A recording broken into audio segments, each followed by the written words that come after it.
Now's not the time to be having the conversations about Chad Baker-Mazara.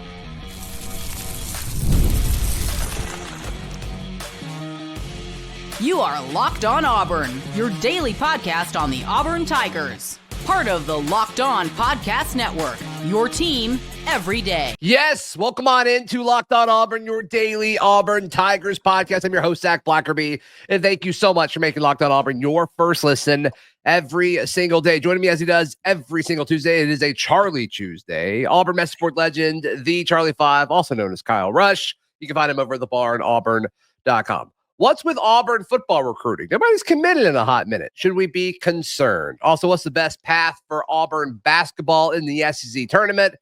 But first things first, Kyle, there's all this discussion about Chad Baker-Mazara because of the double tech against Alabama, and I agree. I'm not defending that whatsoever. But now is not the time to be having the discussion on should Chad Baker-Mazara play in the SEC tournament or should he be suspended? Auburn needs Chad Baker-Mazara if they want to win a national championship. Let's have this conversation when Auburn's season is over. Yeah, it's a tough. Definitely don't have the conversation about should he play or not. I mean, Chad's probably won himself. How many games this year? 6, 7 games, maybe, that you could say he is. Several of the close ones. He's been a guy who steps up. Yeah. Yeah, I don't think you can have that conversation right now. It kind of is what it is. And it's just something that you have to accept with Chad, okay? Chad comes with Chad, okay? That there's some aspects of him that for him to be able to play at an elite level, he has to walk that fine line of emotional instability. That's how he has the edge on the court. Yeah. But also you have to understand that it could go across that line sometimes. And we act like it happens every single game. It doesn't. Right. It doesn't really happen every single game. And it has happened, a lot. I mean, it's happened more than you would like. I mean, more than once. More than it should, right? More than it should. More than once, though. I mean, it's too many for that. But, I mean, It's not like every single game he's out there doing his thing. He's typically a pretty good teammate. You listen to what Janai Broome said. I mean, Janai was like, "That's my," after the game, he's like, "That's my boy." Like like they love him. So it's not like that would be one thing if you had a bunch of teammates that were, there was friction among the team, but this team still seems to have like incredible chemistry. It just kind of accepted it is what it is. Yeah, and it does make the situation is more nuanced than that. I'm glad that you said it that way because a lot of the times when you have a player that's perceived as selfish like this, that'll just throw hands in the middle of a basketball play when he's going for a ball. You said it when we went live Sunday night. Like that action is selfish, but Chad Baker-Mazara is not a selfish player. No. And so it's this weird dynamic of normally the way Chad Baker-Mazara is talked about, it screams like, oh, it's this terrible presence in the locker room, but it's actually quite the opposite. Exactly. His teammates absolutely love him. It's just weird that this happens every few games now. It does seem like it's such go ahead. It's such a struggle too because of those things that you said. Like, yeah, you may want to sit him, but it's like, okay, he passes. He's a great passer. He doesn't take a ton of bad shots. It's not like he's like, I got to have 30 shots a game. Normally when he takes a bad shot, I'm like, Chad, where are you shooting at? It normally goes in. So exactly. Like, oh, why did he? Right. I think about the game in Tuscaloosa, that shot that he hit when it was like the 3-pointers back and forth.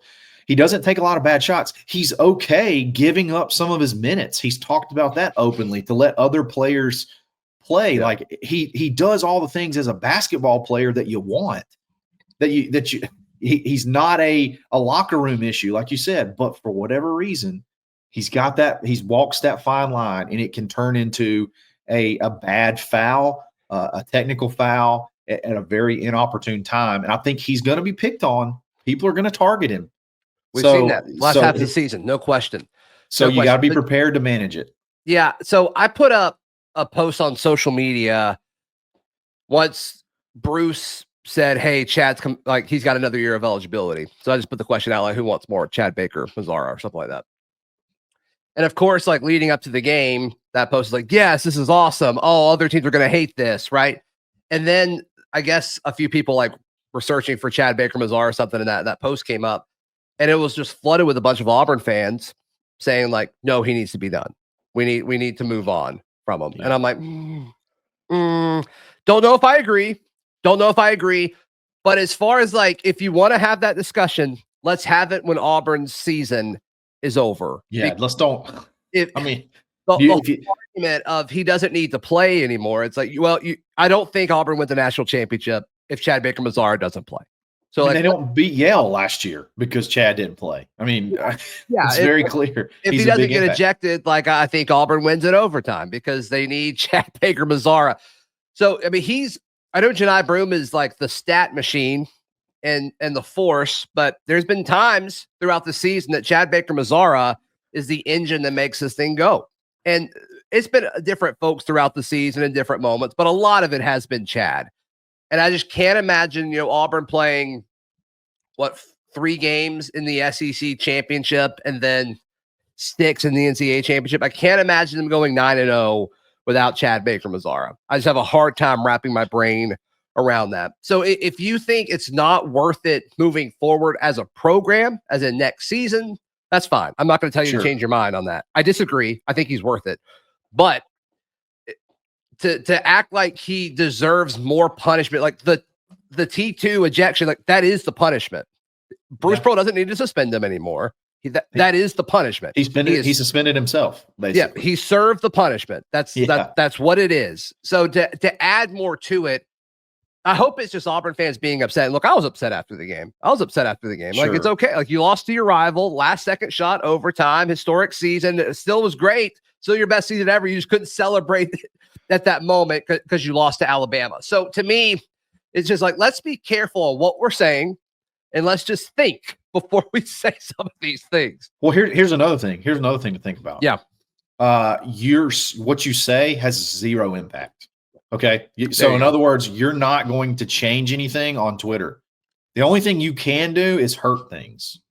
In my opinion, that's the only thing you can do is hurt things. That you're not going to make anything better with this whole situation, especially on social media. So the only thing that you can do is create an issue and possibly derail this team by that kind of inflammatory stuff at this point in time, the most critical part of the season. Yeah. Kids get technical fouls. I understand his are excessive and he has more so than others, but everybody loved Katie Johnson, and Katie Johnson is leading the league this year, leading the country in technical fouls coming off the bench. Like Auburn. I didn't know that. That's crazy. Yeah, that's pretty crazy. Go get him, KD. Go get him. Yeah, seriously. Sometimes that emotional edge gives Auburn the edge, and then sometimes it can hurt. So you just got to find that balance. That's right. And thank goodness it happened when it did. Thank goodness it didn't happen 2 weeks from now, because that would have been bad. That would have been bad. Okay. What's Auburn's ideal path in the SEC tournament? I think it's pretty clear, but we open that book next, right here on Locked On Auburn. Today's show brought to you by our friends at Nissan. The Armada Team of the Week is brought to you by our friends at Nissan and the all-new 2025 Nissan Armada. Each week, our Locked On College basketball experts are picking one team that stands apart, from top-seeded stars to unexpected upsets. These guys showed their strength. Man, they picked the Duke Blue Devils. Do we want to do that? Do we want to pick Duke? No comment. I don't want to. No. I don't want to. I want them to lose every game. This week's Armada clear-cut team of the week are the Duke Blue Devils. John Shire's team led. No, I'm not reading all this. No way. But I do love the Nissan Armada. I think it's an exquisite I respect vehicle. Nissan too much to compare them to Duke, and that because Nissan, it's all about like overcoming adversity with your ride, and it's like, goodness gracious, you can get through the ACC with anything. Yeah. It's all right. It's clear that our team of the week is out here ready to conquer the road ahead with confidence, just like UCannon's all-new Nissan Armada or any of Nissan's outstanding vehicles. Take the Nissan Armada, Rogue, or Pathfinder and go find your next big adventure at shopnissanusa.com. Today's show is also brought to you by our friends at Alumni Hall. Can you imagine buying Auburn swag anywhere other than with our friends at Alumni Hall? You're not going to get Duke swag there for sure. It's Auburn swag sure. at an elite level. At an elite level. And it doesn't matter what the sport. This is this fun time of year where there's like 85 sports happening at the same time. And Auburn's good at most of them, which is super, super exciting. So head over to Alumni Hall, whether you want, basketball gear or baseball or softball, whatever it is, they've got you covered. They've got 3 great physical locations at Auburn, Opelika, and Huntsville. And also, you can go to alumnihall.com. Thank you so much to Alumni Hall for sponsoring today's show. Thank you so much for making Locked On Auburn your first listen every single day. Auburn, the 1 seed in the SEC tournament. I think the ideal situation for Auburn. I love their draw of Ole Miss as the 8 seed. But I think the ideal route for Auburn that's realistic is Arkansas beats South Carolina, which I think will happen. Arkansas beats Ole Miss, and then Arkansas runs out of gas against Auburn. Auburn handles business, and then they play the winner of Texas A&M and Tennessee. Ideally, it's Texas A&M, and then they play either Bama or Florida in the SEC tournament championship. I think that is the ideal route for Auburn. I think I want a piece of that team you beat by 30 the last time you saw them. even though they may have not had as much games to play and maybe they're a little bit more fresh. Arkansas makes me nervous. I know they're mega talented. Agreed. Sure. I don't think they're very well coached, but they got size, they got length. They feel like that brand of team that could give Auburn issues. And remember, their big guy missed like 9 threes. He did not make a shot, and that is very true. Uncharacteristic of him. So, and he was in Neville Arena. Does that change on a neutral site? I love that Ole Miss matchup because Ole Miss is like a not as good version. They play a not as good version of basketball as Auburn, in my opinion. And I think they're like a step below us, but they play a similar style. So if you would try to go style for style with us, I think we'll beat your eyes out, and they've done it already. And give me more of that. Yeah, I mean that's a great point. That's a great point. I just think if Arkansas is playing their 3rd game and Auburn's playing their 1st, but I do agree with you as far as like the matchup of Ole Miss. What do you think this means? Like, is there pressure on Auburn now because of this last week, and everybody's going to say that they're done and they stink if they lose this? And it's the same people that say like the SEC tournament doesn't matter. It's going to be the same people saying the same thing or different things. But is the pressure on Auburn now again? In what sense? I think there is a lot of pressure on that first game. I think there's a lot of pressure to that first game to say, okay, they're fine. Just to calm calm the fan base and calm some of the talking heads that may be just looking for a chink in the armor. I think that there is a lot of pressure on that first game, and then after that, I don't think there's any pressure. I think they can kind of play free from there on out. But I do think there is I would say a fair amount on that first. I think I agree with that. And whether it's Ole Miss or Arkansas or hey, maybe it's South Carolina, I do think there is pressure on Auburn for this. But also, like this whole season, Auburn has been held to a different standard than a lot of the other elite teams. Don't get me started. As far as I think I do want to get you started. But I mean, they're loving this. They are loving the fact that Auburn lost a pointless game on Tuesday and then lost to like what I think is the 2nd or 3rd best team in college basketball, Alabama at home. And like, I just think basketball is a little different than football in terms of like timeliness of losses. It's more of just your whole body of work because you can snap back in an instant. And hopefully it happens Friday at noon when they play Ole Miss, Arkansas, or South Carolina. But I just think the talking heads, the national college basketball media that have been so down on Auburn every step of the way because they're not typically there. It almost feels like Auburn's like disrupting the apple cart a little bit. They're loving this. They are absolutely loving this. And I think Auburn has a chance to shut them up. I really do.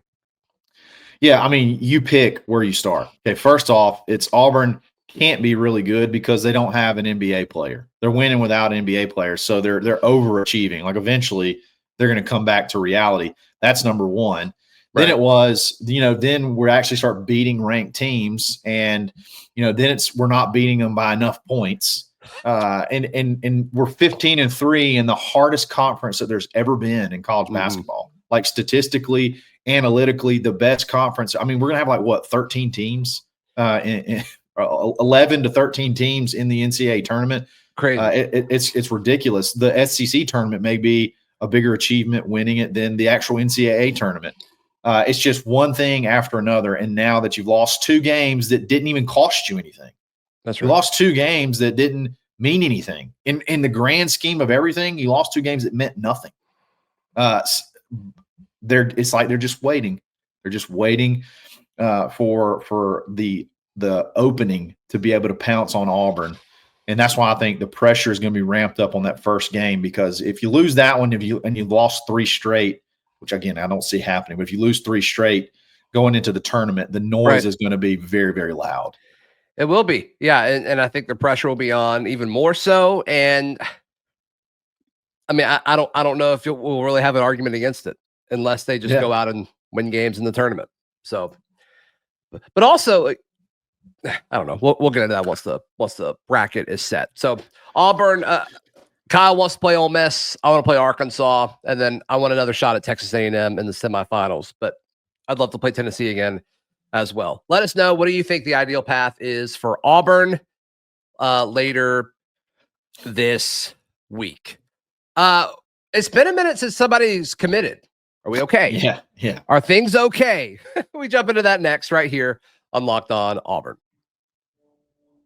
Hey, today's show is brought to you by our friends at Roy. Roy stands for Return on You. Before Roy, NIL deals were often handled behind closed doors, and fans like you didn't have a clear way to support the players that you love. Now with Roy, you can make a real impact and feel closer to all the athletes representing, of course, Auburn University. You could choose the player that you want to support, decide how much you want to contribute, and then you get exclusive content straight from the athletes you back. And the best part is if your player transfers, you get your money back. So it's a risk-free way to show support and make your voice heard and maybe keep folks at Auburn. And right now, Roy is matching payments up to $100 per fan. So if you give $100, say, to Chad Baker-Mazara, and you want him to stay, please give him $100. Roy will match it and also give him $100 from this podcast, doubling your impact on the team. So download the Roy app today from your phone's app store and start backing Auburn athletes the way they deserve, with transparency, trust, and real impact. This is the future of college sports. Join it now by downloading Roy and supporting your favorite players. Thank you so much for making Locked On Auburn your first listen every single day. Kyle, it's been a minute since Auburn has added a commitment to the 2026 class. But man, it seems like official visits are getting ready to ramp up. And Auburn's got a shot to really take another step forward to kind of solidify themselves as certainly a top 10 class, maybe even a top 5 class of the next, 2 months or so? Yeah. Auburn's sitting right now still, even though it feels like we haven't had honestly, I'm having a hard time even remembering who our last commit was. I think it was a wide receiver from Georgia whose name is sort of Devin Carter, who sort of was escaping me at the time. But you're sitting at the number 3 class in the SEC, number 5 overall, which is crazy to think. The SEC just continues to stack up, but you only have 6 commits. You're like, man, how are we? We're so far behind. But when you look at it, that's pretty standard for everybody right now. It seems like everybody's sort of waiting for this time of the year. March, April are going to start being way more, I think, busy and way more critical, because that July has been shut off as a dead period. So that's just going to put a bigger gap in between when you can visit to whenever the season starts. I think stuff's just going to start happening earlier. I mean, you got Big Cat Weekend now, April 5th. Spring practice starts next week. It's definitely about to start picking up. I think Auburn can make some moves in the state of Georgia pretty quickly. Hopefully, pick off a quarterback and a linebacker. And kind of get the ball rolling again. But I think it's about to get fun. Those positions were pretty specific. Who are you thinking? I'd love for Auburn to go ahead and get their quarterback in the class. I think they really love Travis Burgess. Mm-hmm. I don't know that he has a date 100% in stone yet as far as when he's coming to visit. I know it's soon. And he's mentioned he wanted to bring his family back. I think Auburn really loves him. Kid from Grayson, won state championship last year. His official is May 30th. There you go, May 30th. So there's his official visit, but I think he'll be back before then. He'll be back before then. So I think he'll probably be committed before that official visit, unless something else happens or some other quarterback jumps on board before then, which I'm not sure that that's the case. And then Anthony Davis, his teammate, from Grayson. Right. Love that kid. Linebacker from Grayson. He's scheduled to be here on March 29th. So he's going to be here at the end of the month. I'm sure he'll probably be here before that too, as spring practice kicks off next Monday. So that's kind of crazy to think. Spring practice right around the corner. Spring. This is a great time of year. I'm telling you. It's a great time of year. Love it. I think Travis Burgess is criminally underrated. I think he's great. I think he's like really, really good. Every so often, I'll just like fire off a text to Kenyatta Watson just to see if he'll respond. And one thing he said, he goes, dude, this kid, as soon as spring ball starts for him, he's going to get like 40 offers. Like they're going to come after him. He's like, he's really, really good. They love this kid. This is, I mentioned, do you need, when you're recruiting quarterbacks now, do you need to go try to get the 5-star every single year? Like put all the resources because of how often they leave when they don't get a chance to play. Mm-hmm. And this guy is, do you, in those off years, do you go find a guy who's got a lot of tools, maybe a local guy that could be a really good prospect? And I think this guy fits that bill perfectly. And he could pull a lot of weight in that area as far as getting an Atlanta area quarterback on the board. I'm obviously excited about that. I'll take a kid from Grayson anytime, especially when it's won state championships. That's right. Winning state championships at Grayson, 6'4", 200 pounds. Like, I don't know if he's got an NFL arm, but he's got a college caliber arm. Like he hits throws, and he's got a whole other year left to develop. I like Travis Burgess a lot. I get excited every time he comes up on the show. So I was hoping you would bring him up.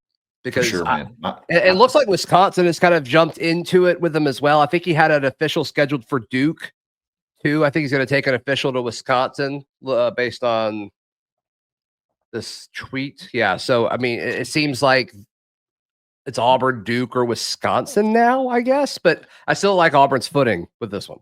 Yeah, and I think another local, when I said making some moves in Georgia, I think another guy to look at is Parker Pritchett from actually, no, he's an Alabama guy. My bad. I saw Carver, and I kind of assumed it was Carver out of Birmingham. I'm sorry, out of Columbus. Right. But Parker Pritchett's another one I'd watch, an interior offensive lineman that Auburn really loves. I think that's another one that could go pretty quick. Okay, there you go. Yeah, so I think Auburn fans have been so focused on basketball, but it's like, hey, there's a nice class that is about to start to come together over the next few months, which is going to be super, super fun. He is from Columbus, by the way. I thought that was correct. I was looking at an incorrect listing, but he is from Columbus. So another Georgia guy. Got it. So yeah. Kyle, how can people check out everything that you've got going on? Absolutely. Go to thebarnauburn.com and you can already have all this information. Go to the Barn Auburn, save $25 off your annual membership for 2025. We got fun game threads, recruiting threads, all kind of stuff. Great membership, great community, jump in the fun. And then obviously anywhere you get a podcast, Top Button Podcast. That's right. Hey, please like the video, please subscribe. And if you're tuning in on audio, please subscribe and leave us a review. Helps the show out a ton. We'll see you next time. This has been Locked On Auburn.